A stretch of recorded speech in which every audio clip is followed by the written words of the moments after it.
Bismillahirrahmanirrahim. Assalamualaikum warahmatullahi wabarakatuh. Alhamdulillah wassalatu wassalamu ala Rasulillah wa ala alihi wa sahbihi wa man walah. Wa ba'du fa ya ibadallah usikum wa nafsi wa iyaya bittaqwallah. Qala rabbi shrah li sadri wa yassir li amri wa hlul 'uqdatam min lisani yafqahu qawli. Babuna fillah muslimin dan muslimat, mudah-mudahan dapat rahmat dan keberkatan daripada Allah Subhanahu wa taala. Alhamdulillah, segala puji dan syukur kepada Allah Subhanahu wa taala kerana dengan limpahan rahmat, taufik serta hidayah daripada Allah Subhanahu wa taala kita dapat sambung pada tengah hari ini kitab pedoman solat berjamaah imam dan makmum pada muka surat 2 berkenaan dengan iqamat. Bila kita nak bangun untuk iqamat, ulama mengatakan makruh Bilal mengambil alih kerja-kerja imam. Saf. Ya. Sebab kalau kita tengok dalam Hasyiah Al-Bajuri disebutkan bahawa orang yang bangun sebelum iqamat, ya, dengan arahan Bilal tidak dapat ganjaran pahala menyahut iqamat. Ya. Jadi yang sepatutnya ialah, ya, bangunnya para jamaah itu ialah selepas selesai daripada qamat. Dia ada 3 keadaan. Yang pertama, makmum yang dah pun berada di dalam saf. Makmum yang dah pun berada dalam saf, maka waktu bangunnya ialah selepas selesai qamat. Seumpama pada hari Jumaat, kita masing-masing nak dengar khutbah. Waktu kita mendengar khutbah, kita dah pun ada dalam saf. Maka bangun yang afdal pada jamaah pada ketika itu ialah bangun selepas selesai qamat. Yang kedua ialah makmum yang belum berada dalam saf. Ya, penunggu-penunggu tiang dan dinding. Ya, contohnya, ya, mereka ketika mana berada di belakang, ya, saat dengar qamat, maka dia sunat bangun pada ucapan qad qamatis salah dan terus berjalan bergerak masuk ke saf. Jadi orang yang lambat bangun ataupun orang yang belum berada dalam saf, ya, maka hendaklah, ya, dia bangun selepas pada ketika ucapan qad qamatis shalah. Yang ketiganya, orang yang masuk ke masjid dalam hal keadaan dah hampir dengan waktu melaksanakan solat. Ya, dah pun tamat waktu yang diberikan, kekosongan waktu yang diberikan untuk kita solat sunat. Maka tidak sunat mereka duduk. Mereka adalah orang yang disunatkan terus berdiri menunggu iqamat. Jadi ada 3 keadaan. Yang pertama, bangun selepas selesai qamat bagi orang yang dah berada dalam saf.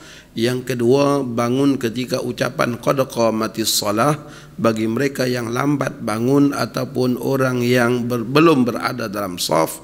Dan yang ketiga ialah orang yang baru masuk ke masjid dan belum melaksanakan tahiyatul masjid, ya, ketika mana dah pun tamat waktu yang diberikan untuk melakukan solat sunat. Ya, dah kerana dah hampir tiba waktu iqamat, maka bagi mereka langsung berdiri sehinggalah qamat. Nabi kita katakan idza uqimatis shalah fala salata illa al-maktubah. Apabila diqamatkan akan solat, maka tidak ada lagi tuntutan, ya, solat sunat kecuali dengan solat yang diqamatkan itu, iaitu solat, ya, empunya waktu. Baik.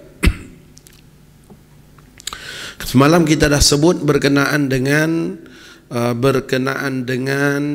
macam solat yang diambil alih oleh solat yang lain. Jadi antaranya ialah solat tahiyatul masjid yang diambil alih oleh, ya, solat yang lain. Baik, kita tengok pada halaman yang keempat. Memulakan solat berjamaah, merapikan saf, ni dah selesai semalam. Kita dah bicara panjang berkenaan dengan menjaga kerapian saf. Yang, ya, berikutnya ialah peraturan solat imam dan makmum. Hendaklah aturan solat makmum menyamai ataupun muwafaqah dengan aturan solat imamnya pada perbuatan-perbuatan yang zahir. Jadi kalau zahir perbuatannya tidak sama, seperti solat jenazah dengan solat yang lain, maka pada ketika itu tidak sah ikut antara satu sama lain. Tak boleh imam solat jenazah menjadi imam kepada orang yang solat fardu ataupun solat sunat yang lain. Disebabkan apa? Zahir perbuatan solat tadi tak sama. Ya, solat jenazah tak ada sujud, ya, tak ada rokok. Ya, cuma 2 tahun lepas aja ada orang pergi tanya ustaz masalah imam sujud solat jenazah. Kita pun heran juga, sebab apa pula imam sujud solat jenazah? Rupa-rupanya orang tu orang Jawa, nama dia Sujud. Orang tanya, ya, orang tanya siapa yang solat jenazah, dia orang kata imam sujud solat jenazah. Ya, rupa-rupanya memang dia tu nama Imam Sujud. Ya, bukan dia sujud waktu solat jenazah. Puas kita fikir pasal hukum, kemudian baru tahu. Baik. Jadi bila peraturan solatnya tidak sama zahirnya, maka tidak boleh mengikut antara satu sama lain. Yang kedua tidak boleh mengikut juga ialah solat sunat gerhana. Sebab solat sunat gerhana 2 kali rokok baru dianggap 1 rakaat. Ya, maka dengan sebab itu orang yang solat sunat gerhana tidak boleh mengikut dengan imam yang solat yang lain. Begitulah sebaliknya, ya, imam yang solat gerhana tidak boleh menjadi imam kepada mereka yang solat lain. Selain daripada itu boleh mengikut antara satu sama lain. Sama ada solat itu jenis solat yang pendek ataupun yang panjang. Seumpama orang yang qada, ya, subuh di belakang imam yang solat Isyak, ulama mengatakan hukum solatnya sah. Ya, boleh. Disebabkan apa? Zahir perbuatan solat itu sama. Sama ada sembahyang itu pendek ataupun panjang. Kita selesai daripada, kita datang masuk ke surau untuk solat zuhur, tiba-tiba tengok semua orang dah selesai solat. Tengok tuan imam pergi ke tiang. Kita tahu ni tuan imam ni nak sembahyang ba'diyah zuhur. Kita pun takbir ikut serta dengan dia. Masya Allah, tiba-tiba tuan imamnya sembahyang lama sungguh, rokoknya lama, i'tidalnya lama, sujudnya lama. Kita ingatkan 2 rakaat aja, rupanya 4 rakaat juga. Ya. Selesai solat kita pun tanya imam, saya tumpah dengan imam zuhur tadi, imam sembahyang apa? Kata dia, aku buat sunat tasbih, la ilaha illallah. Patutlah lama. Ya. Jadi sah ataupun tidak, hukumnya sah. Ya, kita mengikut dengan orang yang sedemikian sebab zahir perbuatan antara solat tadi adalah sama. Dan sering kali berlaku ketika mana bulan Ramadan kita belum solat Isyak, kita datang ke masjid, imam dah solat sunat tarawih, maka kita Isyak yang 4 rakaat ikut dengan tarawih yang 2 rakaat, tak jadi masalah. Kita Isyak yang fardu ikut dengan tarawih yang sunat juga tidak jadi masalah. Ulama mengatakan hukumnya sah. Jadi yang tak boleh ikut, yang pertama tadi solat jenazah, yang kedua solat sunat gerhana, yang ketiga, ya, ialah apabila sembahyang yang kita lakukan tu jenis rukhsah, mengikut dengan sembahyang yang azimah. Ulama juga mengatakan tak boleh. Contohnya ialah orang yang sembahyang qasar. Qasar adalah rukhsah, ya, mengikut dengan orang yang sembahyang tamam. Maka ulama sepakat mengatakan, ya, dalam mazhab kita mengatakan tidak sah orang yang nak buat sembahyang qasar ikut di belakang orang yang sembahyang tamam, yang sembahyang 4 rakaat. Kita nak qasar zuhur ikut dengan imam yang salat zuhur 4 rakaat, maka tidak sah ikutan kita. Ya, dalam matan Abi Syuja' dia sebut wala ya'tamma bil muqim. Tidak boleh berimamkan dengan orang yang muqim. Maka ia lebih umum lagi, orang yang musafir tak boleh berimam dengan orang yang muqim sekiranya dia nak buat qasar. Kalau dia nak buat tamam 4 rakaat dia boleh ikut. Kalau sembahyang maghrib 3 rakaat pun dia boleh ikut dengan orang tempatan. Yang tak boleh ikut ialah kalau kita nak buat qasar sahaja. Adapun jamak boleh kita ikut. Kita ikut dengan imam tempatan sembahyang zuhur 4 rakaat. Selesai daripada zuhur kita bangun buat asar 2 rakaat secara qasar, jamak takdim, itu tidak jadi masalah, hukumnya boleh. Ya, yang tak boleh kalau kita nak buat qasar ikut dengan orang yang, ya, muqim, orang yang, ya, buat tamam. Baik. Berikutnya niat solat berjamaah. makmum hendaklah berniat menjadi makmum atau mengikut imam. Jika tidak, dia tidak mendapat pahala berjamaah. Dia kena niat, ya, mengikut imam ataupun niat jadi makmum. Dan perlu kita ingat bahawa niat jadi makmum itu tidaklah perlu dalam takbiratul ihram. Ya. Bukanlah syarat berniat sebagai makmum itu mesti dalam takbiratul ihram. Ini kadang-kadang ada yang menyusahkan diri. Sahaja aku solat fardu zuhur 4 rakaat tunai mengikut imam kerana Allah Ta'ala panjang, sudahnya pengsan. Ya. Sebab tu yang takbir tu Masya Allah 3-4 kali Allah tak jadi, Allah tak jadi, Allah. Sebab apa? Banyak sangat niat dia. Ya. Sedangkan yang dituntut dalam takbiratul ihram tu ada 3 aja. 3 sahaja yang wajib dalam takbiratul ihram. Selebihnya sunat. Maksudnya kalau terkeluar daripada takbiratul ihram pun tak apa. Ya. Sahaja aku itu namanya qasad, yang wajib ada dalam takbiratul ihram. Salat fardu itu namanya ta'rid, menyatakan kefarduan dia. Kemudian zuhur ialah ta'yin. Jadi cukup dalam takbiratul ihram kita ada 3 nih. Sahaja aku salat fardu zuhur, itu sudah cukup. 4 rakaat tunai mengikut imam kerana Allah Ta'ala, itu semua boleh keluar daripada takbiratul ihram. Maksudnya selepas selesai Allahu Akbar, dah selesai pun masih lagi boleh niat-niat tadi itu disertakan. Tapi dalam takbir mesti ada 3 ini. Ya, mesti ada 3 ini. Maka ulama mengatakan tak disyaratkan, ya, berniat sebagai makmum ataupun sebagai imam itu di dalam takbiratul ihram. Boleh di luar daripada takbiratul ihram, kecuali kecuali yang pertama solat Jumaat. Sebab solat Jumaat itu tidak sah kecuali dilakukan secara berjamaah. Maka dengan sebab itu, hendaklah daripada mula sampai akhir mesti berjamaah. Maka daripada awal takbiratul ihram kena berniat sebagai makmum atau sebagai imam untuk solat Jumaat. Sebab solat Jumaat itu solat yang tidak sah dilakukan secara sendirian. Yang kedua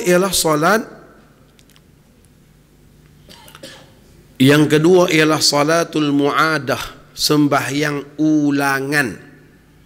Sembahyang ulangan ni hukumnya sunat. Kita dah solat dah zuhur di masjid, kemudian kita balik ke rumah tengok anak isteri tak solat lagi, kita ajak anak isteri solat lagi sekali. Kita jadi imam.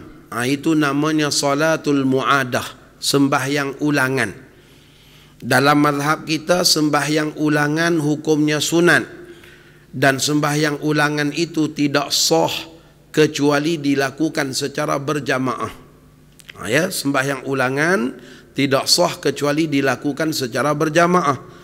Kerana dalil-dalil yang menunjukkan keharusan sembahyang ulangan semuanya menunjukkan bahawa ianya dilakukan secara berjamaah.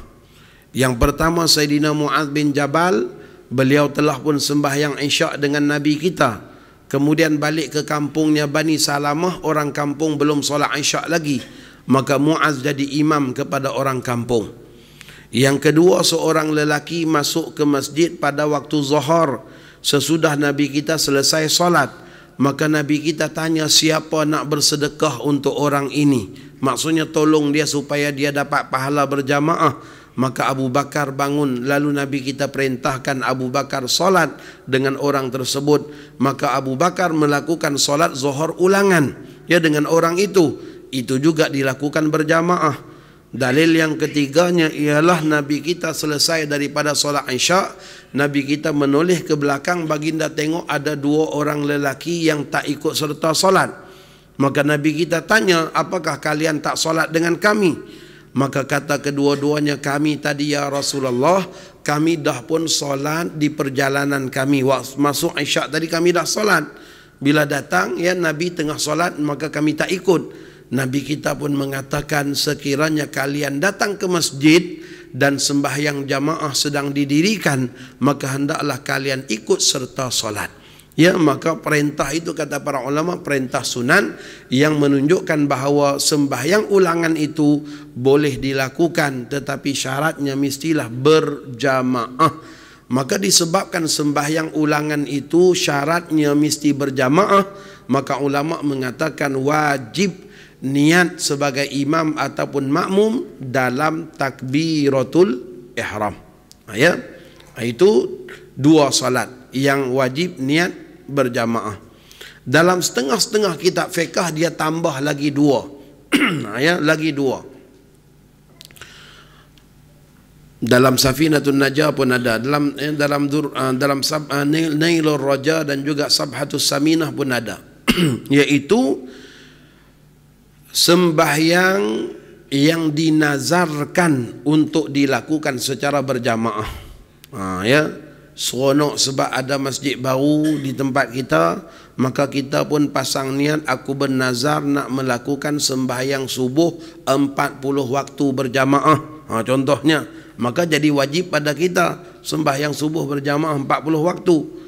Maka disebabkan sembahyang subuh itu kita telah pun nazarkan untuk kita lakukan secara berjamaah, maka wajib berniat sebagai makmum ataupun sebagai imam di dalam takbiratul ihram, kerana sembahyang itu sembahyang yang dinazarkan untuk berjamaah. Yang keempatnya pula disebutkan sembahyang jamak takdim kerana hujan. Ini jarang-jarang berlaku dan jarang-jarang pun kita buat, ya, mungkin tak pernah buat pun. Ya, jamak takdim kerana hujan.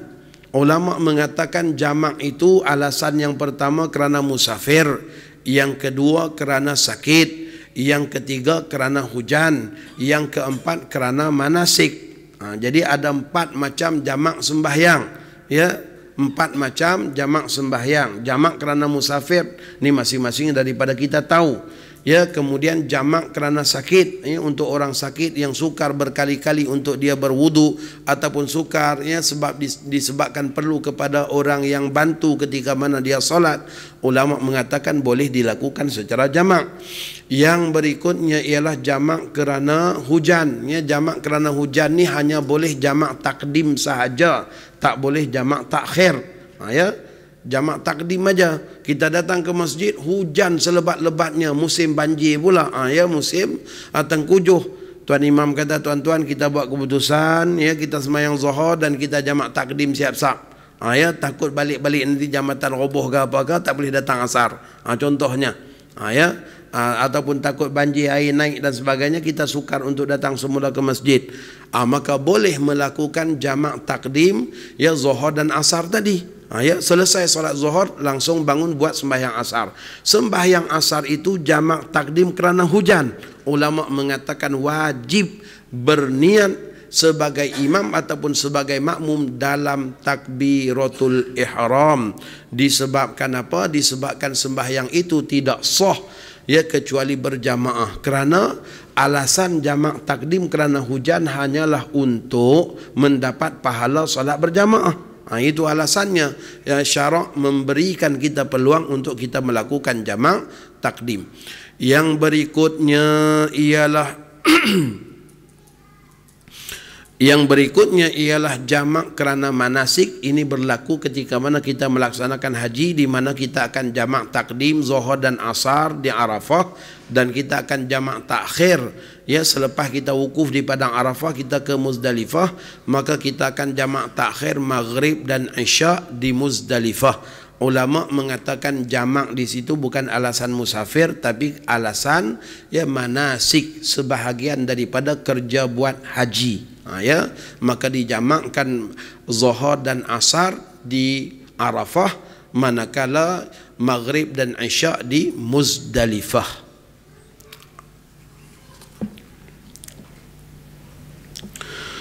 Imam tidak disyaratkan berniat menjadi imam, ya, kecuali solat Jumaat dan semua solat yang 4 tadi yang kita sebut tu. Ya, solat Jumaat, solat ulangan, solat nazar dan juga solat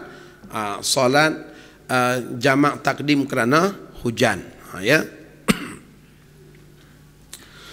Jika dia tidak berniat menjadi imam pun solatnya sah tetapi makruh dan hanya mendapat pahala solat seorang diri. Jadi kalau tuan imam dia tak niat sebagai imam, ya, maka dia tak dapat pahala berjamaah. Tapi sembahyang sah, dan begitu juga sembahyang makmum di belakangnya juga sah. Baik, berikutnya muka surat yang ke-6 kita berbahas berkenaan dengan mengubah niat. Ya, hukum mengubah niat dalam sembahyang. Apakah boleh kita mengubah niat? Yang pertama, ulama sepakat mengatakan tidak boleh mengubah niat sembahyang sunat kepada sembahyang sunat yang lain. Ya, kita sembahyang sunat ba'diyah isya, tengah-tengah kita solat kita teringat qabliyah pun tak buat lagi. Ya, maka kita ubah niat kepada qabliyah. Ulama mengatakan tak boleh, itu membatalkan solat. Begitu juga tidak boleh sembahyang sunat kita ubah niat kepada sembahyang fardu. Kita asalnya sembahyang sunat, ya, datang ke masjid, azan zuhur, jamaah tak ada, maka kita pun langsung sembahyang qabliyah zuhur. Tiba-tiba datang seorang, dia tumpang kita, dia takbir belakang, tumpang kita jadi makmum. Maka kita pun asalnya kita niat qabliyah zuhur. Oh, kita pun alang-alang dah ada yang menumpang ni, niat zuhur ajalah. Tak boleh. Ya, hukumnya batal sembahyang. Ya, tidak boleh mengubah niat daripada solat sunat kepada solat fardu, solat sunat kepada sunat yang lain. Begitulah juga tidak boleh mengubah niat solat fardu kepada fardu yang lain. Ya, tak boleh ubah niat solat fardu kepada fardu yang lain. Contohnya seperti kita melakukan jamak takhir. Perlu kita ambil maklum, jamak takhir dengan jamak takdim ni berbeza. Apa beza dia? Jamak takhir tidak disyaratkan tertib. Ya, kalau jamak takdim mesti buat zuhur dulu, kemudian buat asar, mesti maghrib dulu, kemudian isya. Tetapi kalau jamak takhir tidak syarat tertib. Boleh buat maghrib dulu kemudian buat isya, boleh buat isya dulu kemudian buat maghrib. Kita sembahyang, melakukan sembahyang jamak takhir, ya, kita berniat melakukan maghrib, ya, sebab kita jaga tertib. Menjaga tertib dalam jamak takhir hukumnya sunat, bukan wajib.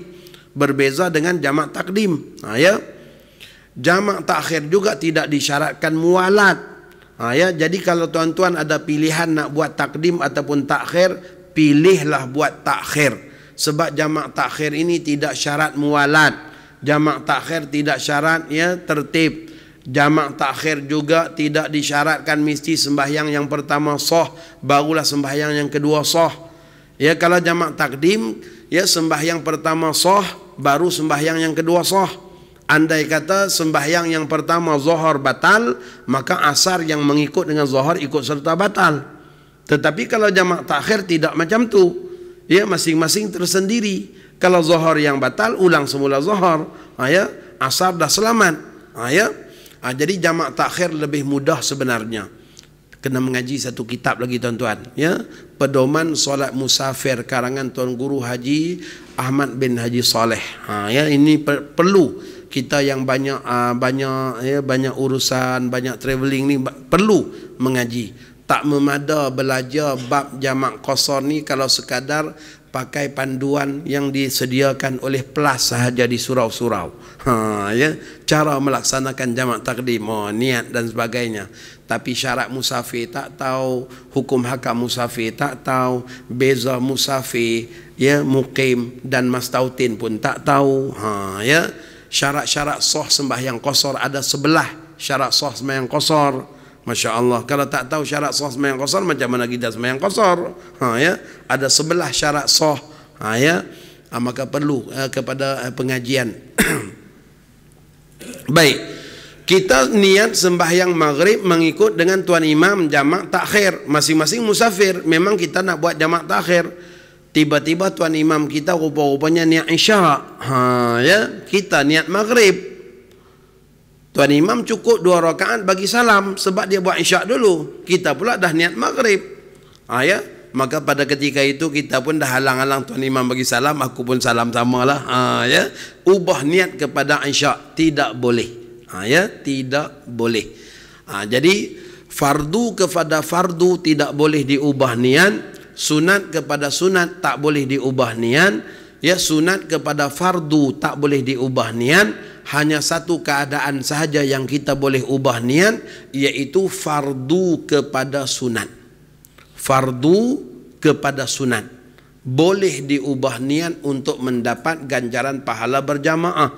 Contohnya kita menunggu jamaah tak datang-datang, maka kita pun solat zuhur. Tiba-tiba datang sekumpulan orang iqamat dan buat jemaah asing daripada kita, disebabkan mungkin mereka beranggapan kita dah selesai sembahyang sunat, ya, kita sedang sembahyang sunat, maka mereka buat jemaah baru. Pada ketika itu ulama mengatakan sunat kita ubah niat sembahyang kita kepada solat sunat mutlak, selesai 2 rakaat kita pun boleh ikut dengan jemaah yang baru didirikan. Kalau kita teruskan sembahyang sendirian, bimbang nanti kita akan terluput daripada solat berjamaah. Maka ulama mengatakan boleh mengubah niat sembahyang fardu kepada sunat untuk mendapat pahala berjamaah. Itu satu-satunya masalah, boleh ubah niat kepada yang sunat. Baik. Berikutnya, makmum musafir tidak tahu niat imam musafir. Satu kaedah yang perlu kita ingat, ya, kaedah solat musafir. Kaedah dia ialah tidak sah orang yang nak melakukan solat qasar ikut di belakang seorang yang tidak jelas apakah dia musafir ataupun dia orang mukim. Maka dengan sebab itulah ulama membahagikan tempat solat ni kepada 2 keadaan. Tempat solat yang mana merupakan tempat solat ada imam rawatib, ya, tempat solat yang ada imam tetap. Tempat solat yang macam tu tidak boleh ada 2 jamaah serentak, ya, hanya boleh ada 1 jamaah saja, tak boleh ada 2 jamaah. Yang kedua ialah tempat solat yang dinamakan tawariq. Tawariq ini ialah tempat-tempat singgah orang musafir, seperti surau-surau RNR, masjid-masjid tepi jalan yang ada, ya, kerap kali orang musafir singgah. Untuk tempat-tempat yang sedemikian ulama mengatakan boleh berbilang-bilang jamaah. Sebab itulah kita tengok di mana-mana surau RNR, kumpulan tu satu kumpulan berjamaah, hujung sana pula satu kumpulan, oh bawah sana pula ada satu kumpulan lagi. Sebab apa jadi macam tu? Sebab tempat itu tempat tawariq, tempat singgahan orang-orang musafir, yang mana masing-masing daripada orang musafir tak kenal antara satu sama lain. Kaedah mengatakan bahawa tidak sah solat orang musafir yang nak melakukan qasar. Jamak tak ada masalah tuan-tuan, qasar. Yang nak buat qasar ikut di belakang seorang yang tak dikenali status, tak diketahui status, apakah dia orang tempatan, orang mukim, atau dia orang musafir. Oh, kita mengikut dengan dia dengan niat qasar, rupa-rupanya dia toke jambu aja yang hari-hari ada situ. Ya. Rupa-rupanya dia toke jambu aja. Ya. Meniaga RNR. Maka tidak boleh kita mengikut dengan dia dan tidak sah kita niat qasar. Ya, maka dengan sebab itu ulama mengatakan tak boleh kita mengikut dengan orang yang tak diketahui status, maka berlakulah berbilang-bilang jamaah. Kecuali kalau waktu maghrib, tentu ada waktu maghrib tu memang kita tak qasar pun, ikut ajalah dengan imam yang ada. Ya, cuma kita nak buat isyak nanti aja qasar. Baik. Persoalan di sini pula ialah bukan masalah, ya, bukan masalah tak tahu status. Ya, pada muka surat yang ke-7 ni kita berbahas berkenaan dengan imam kita memang orang musafir, cuma kita tak pasti imam niat qasar ataupun imam niat tamam. Ya, memang dia orang musafir. Sebab apa? Pemandu bas kita tadi, ya, memang musafir lah pemandu bas kita tadi. Cuma tak pasti nak solat tadi tu nak buat zuhur qasar ataupun zuhur secara tamam. Maka di sini ada khilaf ulama. Sekumpulan ulama mengatakan boleh kita taklid niat. Ta'liq niat dengan erti kata kita berniat kalaulah imam buat qasar aku pun ikut qasar, kalau imam buat tamam aku pun ikut buat tamam. Itu dibolehkan kata para ulama, sebab secara pastinya dia memang orang musafir, cuma kita tak jelas apakah dia niat qasar ataupun dia niat tamam sahaja.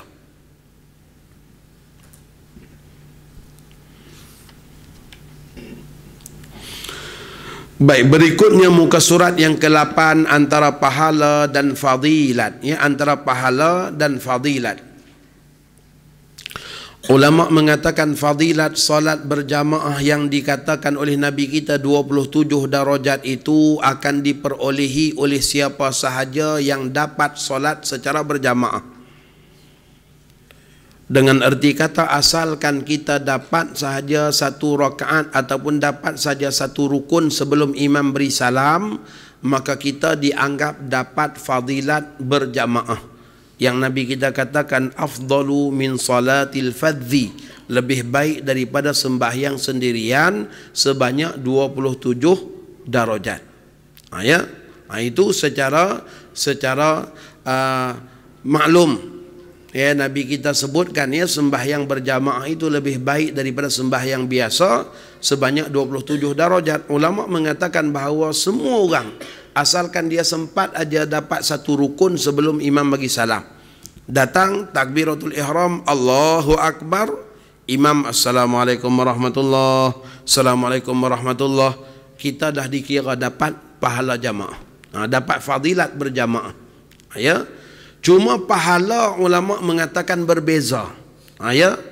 Yang sempat daripada awal sampai akhir dengan imam dapat pahala yang lebih nak dibandingkan dengan orang yang hanya dapat sedikit waktu dengan imam. Makin lama kita bersama dengan imam, maka makin banyak ganjaran pahala yang kita dapat. Disebabkan kita dapat fadilat takbiratul ihram, kita dapat fadilat amin, kita dapat fadilat merapikan saf, kita dapat fadilat jawab iqamat, kita dapat pahala fadilat menjaga tertib saf, kita dapat fadilat menjaga pergerakan kemudian daripada imam. Maka semua itu ganjaran pahala yang lebih. Dari segi 27 juga, cuma 27-nya berbeza, sama bahasanya seperti 27 dolar dengan 27 ringgit. 27 juga, tapi beza. Kan? Sembahyang dalam Masjid Nabawi juga 2 rakaat. Sembahyang dalam Masjidil Haram juga 2 rakaat, tapi berbeza dari segi ganjaran pahala. Maka begitulah ulama mengatakan antara pahala dan fadilat. Fadilat berjamaah yang 27 itu siapa juga boleh dapat.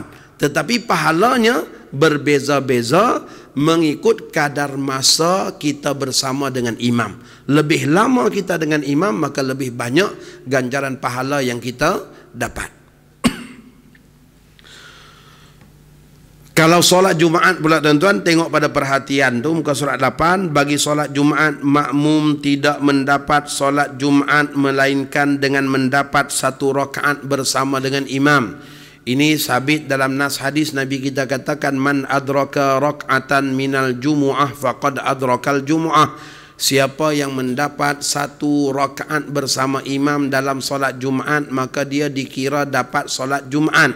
Siapa yang tidak dapat satu rakaat bersama dengan imam, maka Nabi kita katakan hendaklah dia bangun dan menyempurnakan sembahyangnya 4 rakaat. Ulama mengatakan buat sembahyang secara praktiknya jadi zuhur, walaupun niatnya ialah niat Jumaat. Kita datang imam dah tahiyat akhir sembahyang Jumaat, maka kita takbir dengan niat sembahyang Jumaat. Selesai imam beri salam, maka pada ketika itu kita pun bangun menyempurnakan solat kita menjadi zuhur, disebabkan telah jelas kepada kita bahawa kita bukan ahli Jumaat, disebabkan kita tidak dapat satu rakaat dengan imam. Maka atas kaedah itulah ulama mengatakan bahawa sembahyang Jumaat juga boleh bermufaraqah. Boleh kita sembahyang Jumaat kita mufaraqah dengan imam, tapi syarat dia mestilah mufaraqah selepas dapat satu rakaat. Oh, ada setengah-setengah masjid, Masya Allah, ya, jemput penceramah jemputan bagi tazkirah, datang jauh daripada Ipoh, ya, maka pentazkirahnya rasa macam 10 minit tak berbaloi. Kalau bagi tazkirah 10 minit, maka disambungnya dengan khutbah pula, khutbah pun dihentamnya 30 minit pula. Masya Allah, tuan-tuan. Tuan-tuan, saya panel penulisan khutbah peringkat kebangsaan, ya, sama dengan Sahibus Samahah Datuk Mufti Wilayah. Jadi kita dalam waktu kita buat khutbah, tuan-tuan, panel penilaian khutbah, waktu kita buat khutbah, kita dah ambil kira khutbah yang kita buat tadi itu hanya mengambil masa 8 minit sahaja. Kita baca ikut intonasi khutbah yang sebenar, khutbah tu ambil masa 8 minit. Jadi kalau tuan-tuan duduk khutbah sampai 15 minit, itu ada tambah lah tu. Itu ada penambahan lah tu. Ya. Sebab kita dah tahu dah, ya, khutbah, ya, Nabi kita katakan al-faqihu man qasura khutbatuh. Orang yang bijaksana ialah orang yang pendek khutbah. Ya, kata Rasulullah SAW. Jadi ini penceramah dia hentam khutbah sampai, ya, 30 minit. Allahu Akbar. Ya, masing-masing dah bermuka-muka. Ya, jemaah semua bermuka-muka. Ada yang tengok muka jam, ada yang tengok muka kawan dia, ada yang tengok muka penceramah, ada yang tengok muka Tok Bilal. Apa lama sangat ni, ya, masing-masing bermuka-muka. Disebabkan apa? Ya, khutbahnya panjang. Tak apa, sabar. Ya, sabar sekejap. Sabar sampai bila? Sampai dapat 1 rakaat dengan dia. Rokok aja, Fatihah, surah, rokok, i'tidal aja, tuan imam selamat tinggal. Boleh mufaraqah. Ya, sebab kita nak masuk office pukul 2 contohnya. Ya, kalau kita tunggu dengan dia terlajak lagi. Ya, maka kita boleh mufaraqah solat Jumaat. Saya cerita hukum aja, bukan suruh buat. Ya, bagi tahu hukum macam tu. Ulama mengatakan sembahyang Jumaat pun boleh mufaraqah, iaitu sesudah kita dapat 1 rakaat, ya, dengan imam. Ya, jadi ketentuan dapat rakaat itu ialah rokok. Saat kita dah rokok tamakninah dengan dia, i'tidal aja, maka kita dah dianggap dapat 1 rakaat dengan imam. Dah boleh bermufaraqah, ya, dengan imam Jumaat tersebut. Baik. Berikutnya, mendapat fadilat takbiratul ihram, muka surat yang ke-10. Mendapat fadilat takbiratul ihram. Siapa yang dapat fadilat takbiratul ihram? Ya, dalam kitab Minhaj, Imam Nawawi mengatakan fadilat takbiratul ihram itu diperolehi oleh orang yang langsung bertakbir selepas imam takbir, tanpa diganggu oleh was-was yang zahir. Kalau diganggu oleh was-was yang zahir, maka dia tak dapat fadilat takbiratul ihram. Ya. Jadi orang yang imamnya takbir Allahu Akbar selesai, maka dia pun sambung Allahu Akbar, maka dia dapat fadilat takbiratul ihram bersama imam. Besar, tuan-tuan, fadilat takbiratul ihram ni. Yang pertama, orang yang dapat 40 kali takbiratul ihram bersama dengan imam, ya, selama 40 hari, aman daripada penyakit nifak, dan juga selamat daripada fitnah, ya, fitnah neraka. Yang keduanya, Abu Umamah Al-Bahili, seorang sahabat Nabi, pernah mengatakan bahawa luput takbiratul ihram bersama dengan imam itu lebih rugi daripada hilang unta sepenuh bumi. Masya Allah. 100 ekor unta saja 1 juta rial. Ya, unta sepenuh bumi lebih rugi lagi nak dibandingkannya dengan unta sepenuh bumi. Andai kata kita hilang dan luput takbiratul ihram bersama dengan imam. Sebab tu kalau kita baca dalam kitab Qimatuz Zaman, ya, disebutkan, ya, oleh para ulama, para salafuna salih, ya, mereka akan ucap takziah kepada anak murid mereka. Kalau anak murid mereka itu terluput takbiratul ihram, mereka ucap takziah selama 3 hari. Ya, anak murid datang belajar aja, ana ucap takziah lah pada enta masbuk maghrib semalam. Ya, esoknya takziah lagi lah sebab enta masbuk malam semalam. Esoknya takziah lagi, 3 hari ucap takziah sebab, ya, terluput takbiratul ihram aja. Kita ni, tuan-tuan, kalau zaman kita ni semuanya pakai takziah belaka. Ya.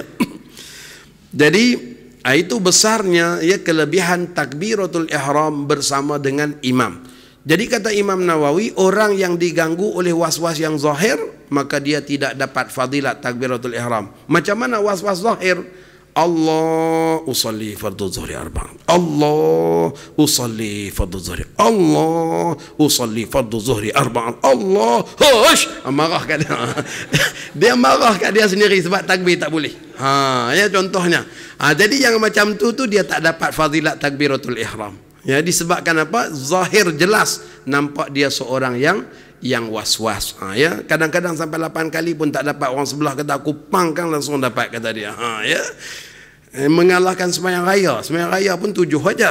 Ya, ni sampai 8 tak dapat. Ya, 8 pun tak dapat. Yang sangat-sangat kita ganjil, pelik dan aneh, imam takbir rokok aja dia langsung dapat. Itu kita pelik tu. Ya. Imam baca Fatihah dia tak dapat, imam baca surah dia tak dapat, imam Allahu Akbar rokok dia langsung dapat. Kita pun heran, ni betul ke dapat ni? Ya. Jadi orang yang diganggu was-was yang zahir macam tu, dia tak dapat fadilat takbiratul ihram bersama dengan imam. Baik, peraturan menyebut takbiratul ihram. Lagi 5 minit. Sunat imam tidak bertakbiratul ihram kecuali setelah selesai iqamat dan lurus saf para makmum. Ni kita dah sebut semalam, makruh imam takbiratul ihram selama mana saf-saf belum sempurna. Yang kedua, sunat bagi imam menyaringkan suara. Imam kena takbir dengan suara yang kuat, dan semua pergerakan pun imam kena takbir dengan kuat. Hatta dengan salam pun kena kuat. Tak boleh bagi salam bisik-bisik aja. Nanti muslimat kat belakang ya, tak bagi salam, duk tunggu kerah situ. Ya. Jadi imam kena guna suara yang kuat. Tetapi bagi para jamaah, bagi para makmum, ya makruh menguatkan suara. Ya, makmum bertakbir sekadar dengar pada telinga dia aja. Allahu Akbar, cukup. Ya, jangan takbir yang kuat. Kerana bimbang akan jadi gangguan kepada orang lain. Ya, datang seorang takbir kuat, Allahu Akbar, muslimat semua rokok kat belakang. Rupa-rupanya ya, rupa-rupanya baru makmum aja takbir, imam tak takbir lagi. Ya. Ataupun ada orang buta, dia rokok seorang-seorang dia. Ataupun ada yang sembahyang dalam keadaan nuas. Tuan-tuan, ya, mengantuk ni ada 2. Satu namanya nuas, satu namanya naum. Ya, dalam bahasa Arab. Nuas ni ialah hal keadaan seseorang yang matanya pejam, mata dah pejam, tetapi telinga masih mendengar, akal masih berfungsi. Ya, waktu penceramah buat lawak dia gelak juga. Ya, tapi mata pejam. Ya, mata pejam. Itu namanya nuas. Ya, namanya nuas. Kalau ada kawan pergi cucuk, jangan tidur, dia marah. Siapa tidur? Dia tak mengaku dia tidur. Sebab apa? Sebab telinga dia masih dengar, akal dia masih fungsi. Itu namanya nuas. Keadaan nuas tu tuan-tuan, kita sembahyang tidak batal. Ya, tidak batal solat. Jadi orang yang sembahyang dalam hal keadaan nuas tidak batal sebab dia masih lagi sedar. Ya. Tiba-tiba ada seorang hamba Allah takbir kuat, Allahu Akbar, kawan ni perokok, hilang mengantuk tuan-tuan. Sebab apa? Sedar-sedar dia seorang dia rokok, orang lain tak rokok. Ya, maka hilang mengantuk dia. Hukum macam mana? Hukum dia orang yang rokok tak sengaja. Orang yang mendahului imamnya tanpa sengaja, ada 2 pilihan. Pilihan pertama, kekal tunggu dalam rokok sampai imam rokok. Pilihan kedua, boleh patah balik, nanti rokok semula dengan tuan imam. Ya, itu untuk orang yang rokok ataupun sujud mendahului imam tanpa sengaja. Ya. Maka bimbang ya, akan berlaku gangguan yang sedemikian. Maka dengan sebab itu ulama mengatakan makruh ya para makmum takbir lebih menyaringkan suara di dalam takbiratul ihram dan juga takbir-takbir yang lain. Kaifiat takbiratul ihram kita sambung esok hari tuan-tuan. Ya, bagaimana cara pelaksanaan takbiratul ihram. Kalau ada soalan, ada pertanyaan, silakan.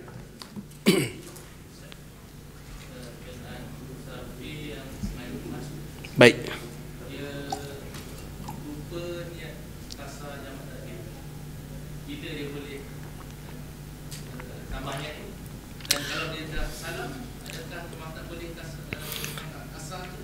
Baik.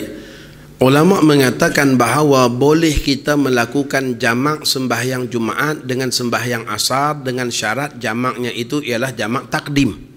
Syaratnya mestilah jamak takdim. Jangan pula bank rakyat buat rombongan mana-mana 4 bas pergi Perlis. Ya, jadi driver bas kata tak apa tuan-tuan, kita Jumaat ni tak berhenti, nanti sampai Perlis kita buat jamak takhir. Tak boleh. Sebab apa? Sebab sembahyang Jumaat itu waktu sahnya hanyalah dalam waktu zuhur. Ya, jadi tidak boleh kita takhirkan Jumaat ke dalam waktu asar. Jangan pula sampai Perlis pakai rupi cari tongkat ke apa ke duk khutbah pula waktu asar. Tak boleh. Ya, baik. Tapi untuk kita buat jamak takdim boleh. Dan jamak takdim ini tidak disyaratkan kita berniat jamak takdim itu dalam takbiratul ihram. Selama mana kita masih berada dalam sembahyang empunya waktu, maksudnya sembahyang Jumaat tadi, dalam apa-apa kedudukan kita boleh niat jamak takdim. Hatta pada salam yang pertama pun masih lagi boleh kita berniat untuk bawa asar ke dalam sembahyang Jumaat tersebut. Jadi kalau sampai selepas salam yang kedua baru niat jamak, itu tak boleh. Syaratnya mestilah kita berniat nak melakukan jamak dalam solat yang pertama. Dalam mana-mana kedudukan, pada rokok ke, pada sujud ke, pada i'tidal ke, asalkan sebelum salam yang kedua. Ya, boleh kita berniat untuk melakukan jamak. Wallahu a'lam. Satu lagi soalan.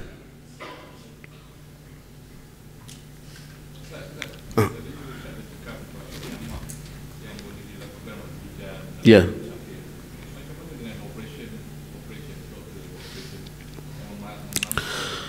Baik, doktor yang melakukan operation, apakah mereka juga boleh menjamakkan solat? Ulama mengatakan ini dalam fatwa semasa. Ya, dalam fatwa semasa ada, fatwa kebangsaan pun ada sebut ya bahawa boleh pengamal-pengamal perubatan tadi itu melakukan jamak sembahyang ya kerana operation. Kerana ya perbuatan itu adalah untuk menyelamatkan nyawa. Kalaulah orang yang sakit saja dah diberikan peluang untuk menjamakkan, maka menyelamatkan orang yang sakit tadi itu lebih aula untuk diberikan peluang untuk menjamakkan solat. Ini ada dalam fatwa-fatwa muasarah para ulama kita yang mengatakan boleh ya kepada doktor yang melakukan operation dan sebagainya untuk melakukan jamak. Namun yang saya sebutkan tadi itu secara asas sembahyang jamak tu ada 4 sebab. Ya, 4 sebab ni yang disepakati. Ya, 4 sebab yang disepakati. Adapun berkenaan dengan operation tadi itu, ya sebab yang tak disepakati. Sebahagian ulama kata boleh, sebahagian ulama masih lagi mempertikaikannya dan mengatakan cukup dengan sembahyang hormat waktu, nanti qada semula. Ya. Jadi yang disepakati yang pertama ialah kerana musafir, yang kedua ialah kerana sakit, yang ketiga adalah kerana hujan, yang keempat ialah kerana manasik haji. Ya, adapun kerana jadi pengawal keselamatan jalan raya dan sebagainya, ataupun pengamal perubatan dan sebagainya tu masih ada khilaf di kalangan para ulama. Wallahu a'lam.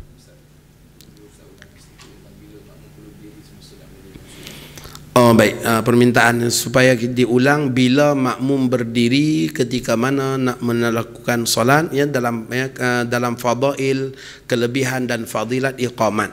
Ulama mengatakan bahawa orang yang dah pun berada dalam saf, maka pada ketika itu berdirinya selepas selesai daripada qamat, baru sunat berdiri. Orang yang belum berada dalam saf, masih berselerak di belakang ya, maka berdirinya ketika ucapan qad qamatis shalah. Orang yang baru masuk ke masjid dan hampir kepada qamat, ya tak sempat untuk melakukan solat sunat, maka langsung berdiri sehinggalah iqamat. Itu 3 hal keadaan makmum ataupun jamaah yang masuk ke masjid untuk melaksanakan solat. Seperti hari Jumaat kita dah ada dalam saf, maka waktu selesai khutbah kita tak bangun lagi. Sunat kita bangun selepas selesai daripada khutbah. Ini perkara yang sukar nak buat. Sebab apa? Kita seorang je duduk masing-masing dekat berdiri. Sukar nak buat. Ya, kadang-kadang kita dah tahu hukum, kita duduk, ada pula duduk tarik tangan, berdiri. Jadi sebenarnya sunatnya macam tu. Ulama mengatakan yang dah ada dalam saf bangun selepas selesai qamat. Yang belum ada dalam shaf, bangun ketika ucapan qad qamatis shalah. Yang baru masuk ke masjid belum melaksanakan solat sunan, langsung tunggu sehingga iqamat, langsung tunggu dalam keadaan berdiri. Wallahu alam. Allahumma ja'al jam'ana hadha jam'an marhuma wa tafarruqana min ba'dihi tafarruqan ma'suma wa la taj'al fina wa la ma'na syaqiyya wa la matruda wa la mahruma. Sallallahu ala sayyidina Muhammad wa ala alihi wa sahbihi ajma'in walhamdulillahi rabbil alamin. Taqabbalallahu minkum.